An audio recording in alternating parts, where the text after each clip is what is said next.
नमस्कार, आप देख रहे हैं सिटी पोस्ट और मैं हूं अभिषेक मिश्रा। देखिए, बिहार में विधानसभा चुनाव होने में अभी तकरीबन 1 साल का वक्त बाकी है। यानी कि अगले साल 2025 में अक्टूबर या नवंबर में विधानसभा के चुनाव होने हैं।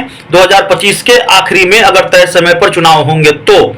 लेकिन 1 साल पहले से बिहार विधानसभा चुनाव को लेकर बिहार में जो राजनीतिक गहमागहमी है वो बढ़ी हुई है और खासकर सीटों को लेकर एनडीए में बवाल ज्यादा नजर आ रहा है।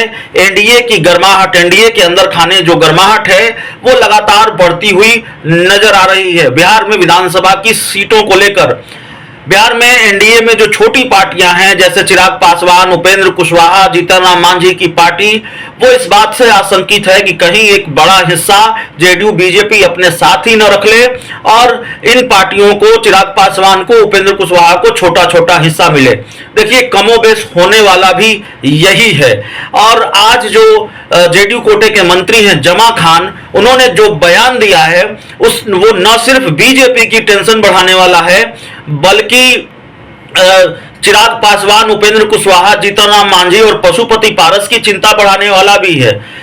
जमा खान ने कहा है कि बीजेपी और जेडीयू को आधी आधी सीटों पर चुनाव लड़ना चाहिए। अब सवाल है कि दूसरे सहयोगी दल क्या करेंगे।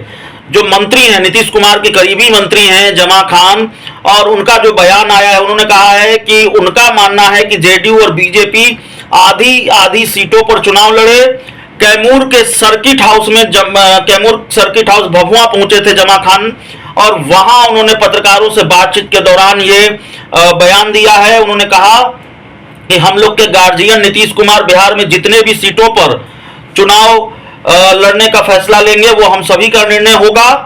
सीट बंटवारे का कोई मसला बिहार में नहीं फंसा है, हम लोग मिल बैठकर इस मसले को निकाल लेंगे। नीतीश कुमार के नेतृत्व में ही चुनाव होगा, एनडीए गठबंधन में हम लोग चुनाव लड़ेंगे। जेडीयू की कम सीटों पर जमा खान ने कहा कि समय के हिसाब से सब होते रहता है, हम जेडीयू के कार्यकर्ता हैं, हम चाहेंगे बिहार के आधा सीट पर जेडीयू चुनाव लड़े। यानी 121 या 122 सीटों पर जमा खान दावेदारी कर रहे हैं कि इतनी सीटों पर कम से कम जेडीयू को चुनाव लड़ना चाहिए। और उन्होंने कहा कि एनडीए के साथ में ही जेडीयू 2025 का चुनाव लड़ेगी। तो जो जमा खान ने कहा है, दरअसल वो कोई छोटा मोटा बयान नहीं है। दरअसल जमा खान ने एक तरह से सीट, एनडीए में सीट शेयरिंग का जो खाका है वो सामने रख दिया है। एनडीए में सीट शेयरिंग को लेकर जो खबर आती है वो खबर भी ऐसी ही आती है कि एनडीए में जब सीट बंटवारा होगा तो जेडीयू आधी सीटें लड़ेगी और बीजेपी को आधी सीटें मिलेंगी। और जेडीयू का तर्क है कि बीजेपी अपनी सीटों में से चाहे किसी सहयोगी दल को दे दे, यानी सभी सहयोगियों में सीटें नहीं बंटनी है, आधी आधी सीटें जेडीयू और बीजेपी के बीच बंटनी है। और फिर बीजेपी अपने हिस्से से उपेंद्र कुशवाहा को चाहे जितनी सीट दे दे, चिराग पासवान को चाहे जितनी सीट दे दे, जीतन राम मांझी को चाहे जितनी सीट दे दे, और मन करे तो पशुपति पारस को भी कुछ सीटें दे दे, लेकिन जेडीयू अपने हिस्से की सीटें किसी सहयोगी दल को नहीं देगी। और उसी तरफ आज इशारा कर दिया है बिहार सरकार के मंत्री जमा खान ने। तो ये जो बड़ी बड़ी हिस्सेदारी का दावा एनडीए में दूसरे दल करते हैं, खासकर चिराग पासवान को ये उम्मीद अगर है कि 40-50 सीटों पर वो विधानसभा में चुनाव लड़ेंगे, तो एनडीए में रहकर तो वो विधानसभा की 40-50 सीटों पर चुनाव नहीं लड़ सकते हैं।